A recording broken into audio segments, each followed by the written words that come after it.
Hello, friends. Welcome to Akul Mac Live. My name is Chandrakant.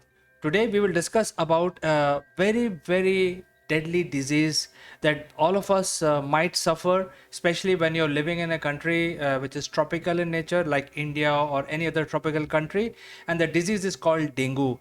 So, we will discuss more about it. What are the remedies? How we can prevent the spread of dengue, and we all know it spreads through a mosquito, but we don't know too much about it. So today's program is about that. Before we start our discussion, a word on the giveaway that we have in this video. Akulmac works with many SMEs and startups world over, helping them in not only building their sales and marketing teams, but also help them in improving their success rate. As you can see, we have summarized our years of knowledge into these easy to follow steps, which can be used by any smart leader to promote their group or a company. In order to encourage people to take the right step at the right time, we have used this proprietary graph in our corporate memorabilia so that the knowledge can be accessed by whoever, whenever, wherever it is needed. You can become eligible to get one of these beautiful gifts delivered to your doorstep for free. All you need to do is to subscribe our channel and smash that like button. Also, please watch this entire video and provide your valuable comments, suggestions, or you could also share your experiences. Person with the best comment and interaction would be chosen to become a free recipient of one of these displayed items here. In addition, we would invite you to Akul Mac Live to participate in our show as a distinguished panelist. What are you waiting for, friends? Go for it. Now, let's get back to our discussion. So let me introduce you to the today's guest. Her name is Dr. Pooja Bedi. She is joining us from Shimla to discuss this very important issue about dengue. So, how are you, doctor? Welcome to the show. Thank you so much, CK. I'm absolutely fine, and I hope you're doing pretty fine too. Yes, we are doing fine, and the temperature is already touching 40 degrees here in Delhi, which will then start the heat wave based issues, including malaria and also dengue. So today's episode is based on dengue. We would like to know what is dengue first, how we can prevent it, and if in case we are infected by dengue, what is that we should do. Right, CK. Actually, considering the kind of weather change which is happening now, we are approaching more towards the summer, and Delhi and the other cities they have already witnessing the summer. So, as we all are aware that with the extreme rise of the temperature, you can say to an extent which is very apt for the breeding of the mosquitoes and the mosquito-borne diseases also pop up during this particular weather change that is happening, and it tends to stay for at least for a couple of more months, which is very annoying. In spite of doing all the best efforts we can do, still the diseases like mosquito-borne viral disorder specifically, they are really on a very extremely high. So it's a very considerable topic to discuss about. And as you mentioned that in today's episode, we are going to discuss more about the dengue. So the dengue, as we majorly are aware, is a mosquito-borne disease. It's a viral disease, and the mosquito which is responsible for this particular thing that happens is the more daylight friendly mosquito. So normally the mosquito also tries to stay active during the early hours, and it tends to stay active little bit before the sunset, or you can say little early or the middle part of the evening. That is a part when kids and people like us, we are more vulnerable to such mosquito bites actually, since the mosquito is active during this particular phase. So it's very crucial that we should consider the factors like applying the mosquito repellents, check out the screens that are there on the windows and the doors that are there, very important. If they require any kind of amendments, it should be done aptly. So dengue is basically mosquito borne mosquito bite fever, which actually leads to extreme pain in the bones, muscles. The usually patients complain of severe headaches that tend to come along with the headache fever. Sorry. So they, as we all are aware, that dengue is not the only disease that comes. So along with dengue, there are many other fever that are also coming up. Considering all the fevers that are coming because of the mosquito bite, like malaria, chikungunya, and many other, we have to rule out, and we can easily rule out at our home also, that if fever is there, which is common in all the mosquito bites, but if fever is accompanied by severe muscle pain or bone pain, you can say extreme body aches are there. Plus, if somebody complains of any abdominal disorders, which can be diarrhea, which can be severe abdominal pain, it is somehow indicator that the person might be having dengue. Plus, you can say that the rash starts to pop up, but it is little different from what we see the in other cases, like in measles. So the rash is basically not a raised rash for initial couple of days, and it is not much of the trouble. So the trouble is basically of the pain that is accompanied by the fever in the dengue. So this is what the dengue is all about. And as we are all, many of us are aware, there's so many campaign and the advertisement that is done on the various media. Like for example, I think June is a month when we tend to address particular day for the dengue. So there are international and the national campaigning that is being done to make public and the community aware about this particular disease, so that there is a community management which is coming forward. Now, coming to the sign and symptom, dengue is very, very clear with its signs and indicators. Initially, it tends to look as though somebody is having some other normal acute flu like symptoms. But if it happens that it tends to stay for more than 7 odd days, accompanied by the rash on the skin, many rashes on the skin, in fact, and you can say plus the severe pain which is still not going after a week's time, and a person is feeling extreme fatigue. So these kind of symptoms and signs become some kind of clear indicators for the dengue. To rule out dengue, besides the signs and the symptoms, we go for the blood investigation as well. uh, Unfortunately, this dengue virus has got, you can say, a family of four. So there's a different serotype that is of this virus. And if somebody is infected by one typical serotype, they have a tendency, somehow, in case it happens, they are again infected by some other serotype of the dengue, then they are more vulnerable to suffer from extreme or you can say severe form of dengue. So it's very important to be aware of sign and symptoms. Now, coming to the treatment part, since the fever tends to stay initially, you can say for a week's time, and then it tends to subside. So it has got a very sharp peak which goes down. Again, the sharp peak it comes. So you can see one tends to see couple of high peaks of the fever initially, but then with a very mild treatment, medicinal treatment, you can say maybe a paracetamol, it can cater for the initial stage of dengue. But in case it happens that it is still not going and it is progressing lethally, then it needs to be catered for medically under the supervision of the doctor. Now, how we can manage in case we are having the initial stage and where we can actually cater for it? First, since the weather is changing and summers are approaching, they have already approached.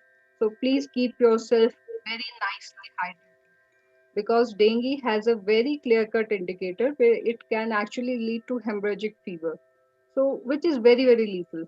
It is something which requires the immediate attention and to cater for. So it happens because you can say there's a liquid part of the blood of the plasma, it tends to dislocate itself from the blood vessel. So there's a kind of clotting uh, thing can develop later on, and which can be very dangerous. So it is very important to make sure that the person and ourselves, everybody should be nicely hydrated in order to maintain the balance of the fluid in the body, so that the platelets are also kept in check. So keeping yourself hydrated, keeping on a diet which is low in carb and fat is very, very important. So maybe fruits which are very much high in antioxidants like green leafy vegetables, beetroot, and many more, or maybe the seasonal fruit and vegetables that are available. They are very, very good to somehow They help to raise up the hemoglobin of the individual, and it tends to help a lot. So diet is second is the diet, which we need to be very precise and focused upon if somebody is having dengue. But yes, keeping some person on high hydration, or the hydration that is being demanded by the body, is to be the one of the major factors that we need to consider about. Third is a hygiene. Many people come and they say, "Can we take a bath in the fever?"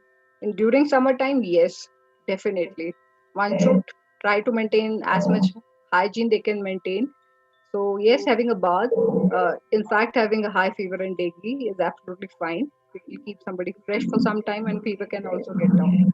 So it is very crucial to work on these particular factors if the initial stage of dengue is there.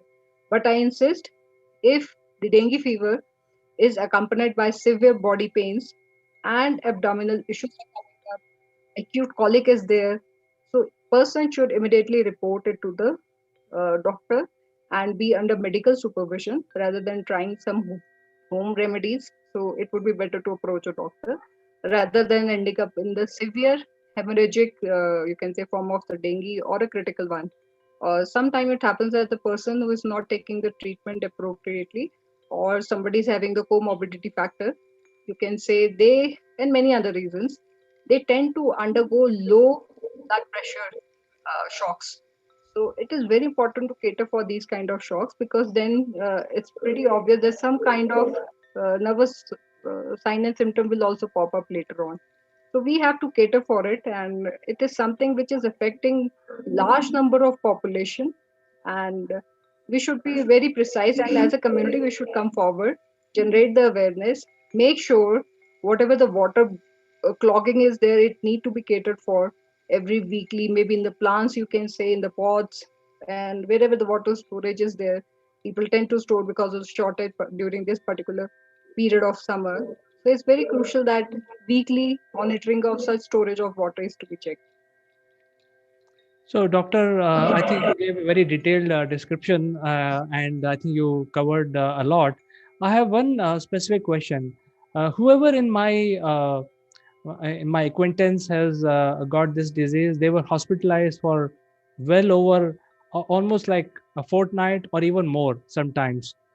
So it looks like a very serious problem, and whenever you are affected by this disease, you have to undergo a severe treatment. So the question is really that what we need to do for preventing, because we live in a tropical country and mosquitoes are in abundance. Wherever part of India you go, uh, there are mosquitoes. Even in the high up in the mountains, you will find mosquitoes here in India. Yeah. uh, Considering that, what is that we should do to uh, protect ourselves? Is it the mosquito repellents that we should use, or you already mentioned that we should not have the clogged up water near our locality? But to prevent the disease coming to us personally, what is that we should do? See, CK, this is a very good question, and I would like to answer it with a very small example. Even during the summer season, you will see all the athletes, many of the athletes, in fact, and all you can see cricketers also, they tend to wear the full sleeves. So definitely it tends to protect them from the sunlight. The same, I'm not saying it's we have to protect ourselves from sunlight in case of dengue, but we should try to cover our body as much as we can. Kids are a little fussy. When they are going out to play in the park, they want to be in a, in shorts or something, a little which is more summer friendly clothing. So it's pretty much recommended when the mosquito breeding time is there. The kids and we ourselves should be wearing, preferring full sleeves, trousers, socks, applying mosquito repellent. Yes, checking on the screen whenever the weather is approaching. If they're damaged, get it repaired. So diet is one of the main factor. So these are very crucial. As you yourself mentioned that somebody in your family was admitted for 14 days. My mother got dengue last year. So I, since being a doctor in the family, when she reported one, just couple of two things, that she's having pain in the abdomen, high fever was there. It started with high fever, and then there was a corresponding pain in the calves. So this is very characteristic. We got the blood test done. and she was treated at home, and within 7 days she was absolutely fine. So it can be easily catered for. So it is very important to consider the preventive measures, specifically kids. See, the somehow the mosquito has a tendency to go after the people who are nicely nourished. So it is very crucial to look after the kids in the family and the people, or specifically elders who are already undergoing some kind of, already comorbid factors are there. So preventive measures must include checking the clogging water anywhere inside the house or around the house is very crucial. Whenever the government is taking measure and the guys are coming to spray some kind of medicine in and around the vicinity, they should be welcome. Third point is to try to cover as much as you can your body with the cotton clothes, preferring little other kind of shades which are not attractive for such mosquitoes. And mosquito repellents in the house are very important. So these are some of the factors that we need to consider for. But yes, we should be aware that along with fever, if two more very strong indicators are there, we should get the blood test done within the span of, you can say, 5 to 7 odd days, so that treatment can be started. So, Dr. Uh, Pooja, talk about the immunity right now because of the pandemic, which the entire world is going through. Uh, but is there a possibility of becoming sort of immune to dengue also, or is it not possible? uh, I would request CK, can you please reframe it? You are talking in terms of getting, if somebody is getting exposed to COVID, you are saying Uh, that person. no, my question was to develop immunity against dengue. Acha, okay, right. See, it's very different. Immunity can only be developed if somebody has got the shot for this particular disease. So if somebody has got a shot of dengue, which is usually given at the age of 9 years, so they definitely have some kind of immunity for it. But as I mentioned, it has got four different variants.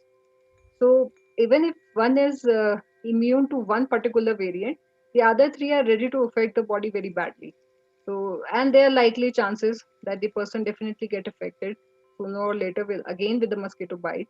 So, as such, developing immunity for this particular thing is not there. But I personally feel, as far as my experience goes, the measurement or the supportive therapy that is there is something that we need to work upon a lot. Preventive measures definitely, but along with it, awareness and how we cope up with it at the home in the initial stage itself is something that we should be primarily focusing on. So I think the clear solution is along with social distancing right now, which is applicable for all of us, and washing our hands. We also have to maintain, the mosquito repellent in the house, and we have to be vigilant about water not getting clogged in our plants and in the near vicinity. I think that is one thing that we should do for sure, because we are now getting into the great Indian summer, and I think India is the one of the most affected country with dengue. So, doctor, thank you so much for finding time and discussing, giving us tips how we can protect ourselves, especially with regard to dengue. Thank you so much. It's a pleasure, CK. Thank you so much. So we will catch up next time in our next show. Until then, I just like to say goodbye.